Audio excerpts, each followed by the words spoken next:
글로벌 보안, 최신 보안 기술을 하나 소개했는데요.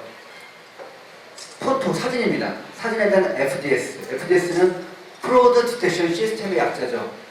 현재 한국의 경우에도 작년부터 금융위원회가 모든 금융회사들이 FDS를 구축하라고 지침을 내주셨고, 현재 국내 거의 모든 금융회사들이 다 FDS 구축했습니다. 최근에는 이제 금융회사가 아닌 쇼핑몰들까지도 FDS 구축하고 있습니다. 대표적인 곳이 이제 SK 실업페이, PG도 구축을 했고요. 그리고 SK의 11번가, 국내 1위 쇼핑몰도 FDS를 최근 구축을 했습니다. FDS는 보편타당하게 이제 보안의 핵심 요소로서 금융뿐만 아니라 전자상거래까지 다 확산되고 있는 추세고요.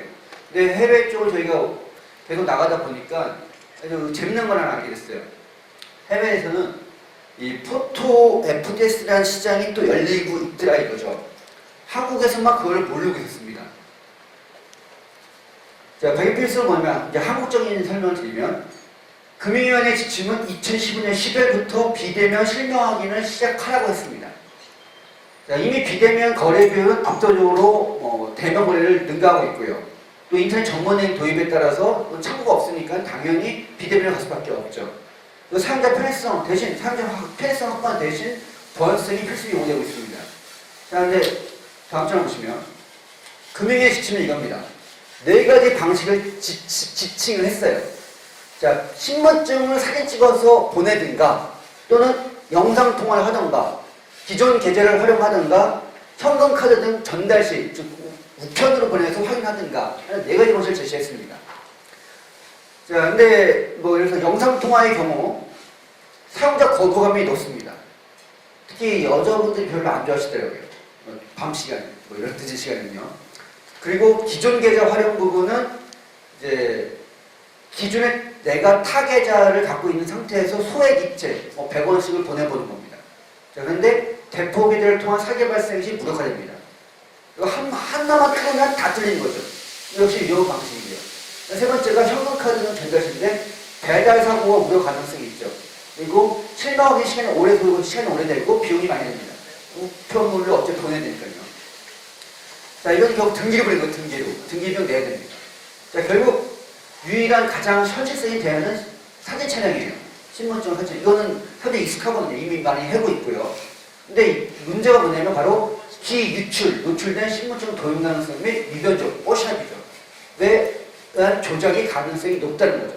자, 내가 사기꾼입니다. 그러면 내가 은행 창 가서 대면으로 내가 맞다는 거짓말 하기보다는 비대면에 허용된 순간 나는 비대면으로 남의 신분증을 훔치든 조작하든 해서 이걸로 내 계좌를 틀 거예요.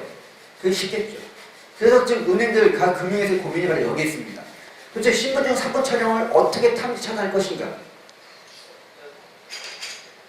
이건 구글에서 신분증, 주민증, 운전면허증 치면은 이렇게 이미 많은 신분증이 노출된 게 떠 있습니다. 지금 바로 구글 네이버 쳐보시면 이미지에서 이렇게 나와요.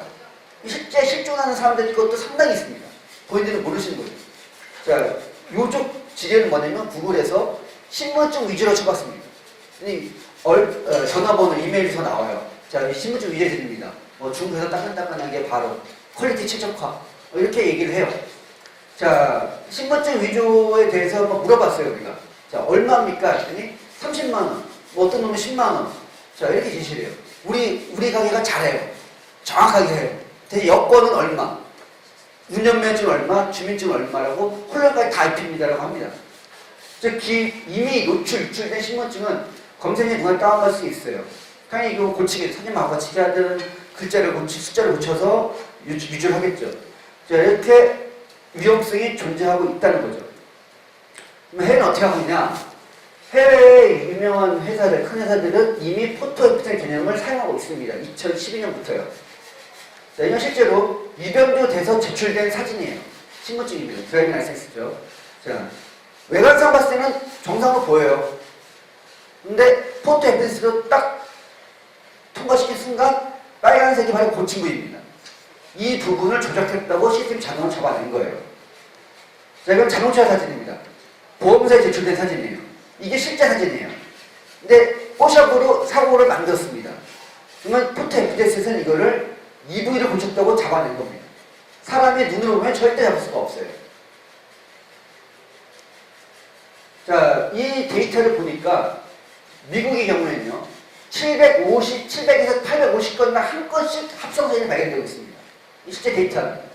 그래서 미국의 대형 보험회사에서 1000만 건의 기존에 누적되어 있던 기록 갖고 패턴해봤더니 엄청난 숫자가 나온 거죠. 이거의 10배가 나온 거죠.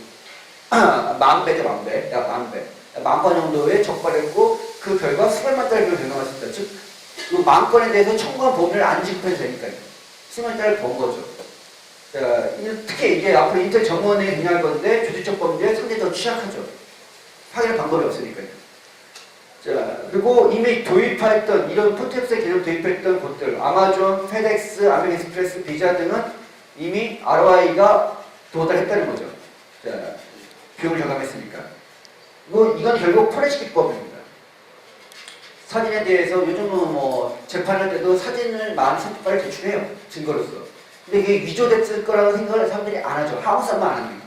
외국에서는 당연히 위조할 수 있을 것이라고 전제를 깔고 포트앱스의 개념으로 검사합니다. 이런 포트앱스는 결국 검증의 필수성이 존재하기 때문에 사전, 사후 확인 강화를 해야 되고 리스크를 최소화하는 게 그 목적을 둔다는 거죠. 이런 식의 특장점을 본다면 생산성 측면에서 사람이 3명이 성기대로 하루 종일 돌리면 약 1000에서 2000장 정도를 검사할 수 있습니다. 물론 실제 적발하는 것은 정말 거의 없죠. 눈에 봐도 확신하는 정도로 하지 않는 이상은요. 하지만 이렇게 기계적으로 돌릴 경우에 최소 10만 장, 시간당 10만 장을 검사해서 아까처럼 그게 잡아낼 수 있다는 거죠. 생산성이 당연히 1200배 이상은 향상되겠죠. 거기다 비용이 절감되겠죠. 사람 안 써도 되니까. 거기다 정확성. 현재 기술적 자료를 보면 현재 가장 앞서 있는 수준의 해외 쪽 기술을 봤을 때 99.8% 이상의 정확성을 찾아내고 있습니다. 그리고 식별성, 그리고 탐지된 미변조됐다는 사진에 대해서 99% 이상 그 부위를 식별해내더라 이거죠. 텍스트 추출, OCR 기능을 동시에 내려가고 있기 때문에 당연히 얘가 운전면허증, 주민증에 그 텍스트 정보를 같이 읽어냅니다. 사진대로 미변조 검사하고 텍스트를 따로 검사한다는 거죠. 블랙리스트.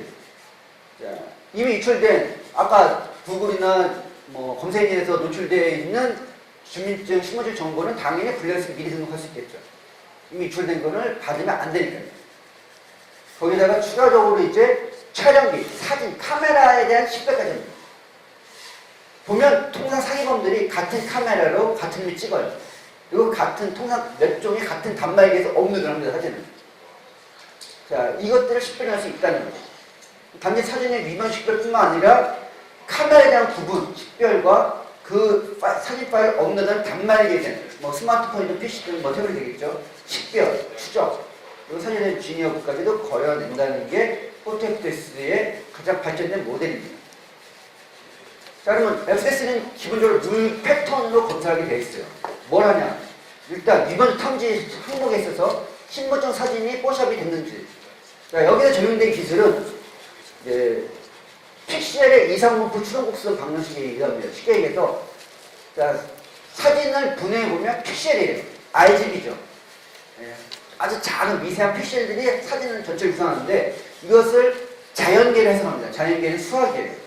자, 모든 자연계는 예를 들어서 그래프로 표시할 수가 있어요. 맨 우측과 맨 좌측의 10%를 제외하고 나머지 대부분은 80% 안에 분포곡선에 들어옵니다. 자, 그러면 이제 추론 예측하는 거죠. 자, 이 픽셀 다음에 올 픽셀은 어떤 픽셀일 거지 예측할 수 있는데 여기 갑자기 그 픽셀이 튄다. 조작했다는 거죠. 그게 한 픽셀이 아니라 지속적으로 연속된 픽셀이 범위가 틀려질 경우, 예측과 벗어나는 경우에는 이상으로 보기 때문에 아까 빨간색 부위를 표시한 이유가 바로 그걸 잡아냈다는 겁니다.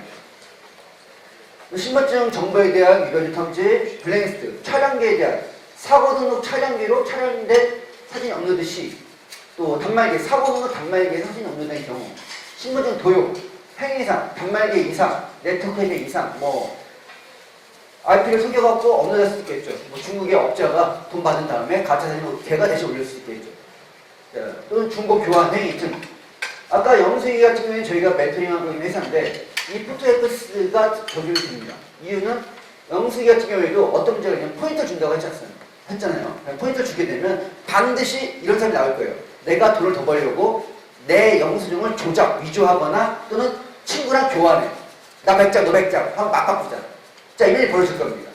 그에 대한 지니어브와 블랙스 DB를 활용하는 이유가 바로 그런 걸 적발해서 공정한 세상을 만들자는 거죠. 참고로 포토 FPS는 비쌉니다. 이렇게 했을 때 시스템 구성은 일반적인 FPS 구성은 똑같습니다. 이게 이제 사용자 채널단, 유저단이 되겠죠. 웹페이지나 모바일에서 사진을 업로드 할 겁니다. 그러면 이제 이게 웹 와스 원문단이죠. 그래서 은행이라면 은행 내부에 이제 웹서버 와스가 되겠죠. 사진이 등록이 되면 등록된 사진을 갖고 밸런스랑 일치하는지 이상 징후가 있는지를 실시간 비교 검사해서 그 결과값을 다시 은행 시스템에 일주일 이내에 응답을 해줘. 얘 사진은 정상이다. 또는 얘 사진은 블랙리스트다. 또는 얘 사진에 있는 메타데이터 정보를 보니 얘가 이 사진을 찍은 카메라가 사기꾼이 쓰는 카메라와 일치한다는 정보를 뽑아낸다는 거다. 어렸을 때 관리자에 대한 기능 부분들. 자, 이게 이제 해외에서 쓰는 레퍼런스인데 BBC, 뉴욕타임즈가 있어요. 왜 이 사람들이 포토앱 쓰냐? 사진 제보 받잖아요. 사진 제보할 때 포샵 조작해서 올리는 분들이 있다는 거예요. 또 오보가 나갈 수도 있죠. 그래서 최소한 사진 찍은 거에 진위업을 가린다는 거예요. 두 번째, 파이낸셜, 비자, 아메리칸 익스프레스 카드. 당연히 해야죠. 얘네 신고하긴 하니까요. 다음 아마존. 아마존닷컴이 이걸 왜 쓰냐? 포토앱을 왜 쓰냐면 아마존닷컴은 판매자가 상품용을 등록할 때 조작된 사진을 갖고 올린다는 거죠. 훔친 사진, 조작된 사진을 올리기 때문에 그걸 잡아내기 위해서 이제 쓰는 거고요. 뭐 페덱스, 샤보레, 메리어트, 뭐 그 보험사들, 자동차 보험이야 필수적인 요구되는 거죠. 자, 이게 이제 해외에서 최근에 엄청나게 올라가고 있는 부분이고 이 부분을 이제 한국형 로컬라이제이션 시켜서 이제 다음 달에 한국에도 런칭합니다. 그리고 다음 달부터는 보다 안전한, 비대면 신명하기 위해서 안전한 세상이 좀 더 이루어지는 거죠.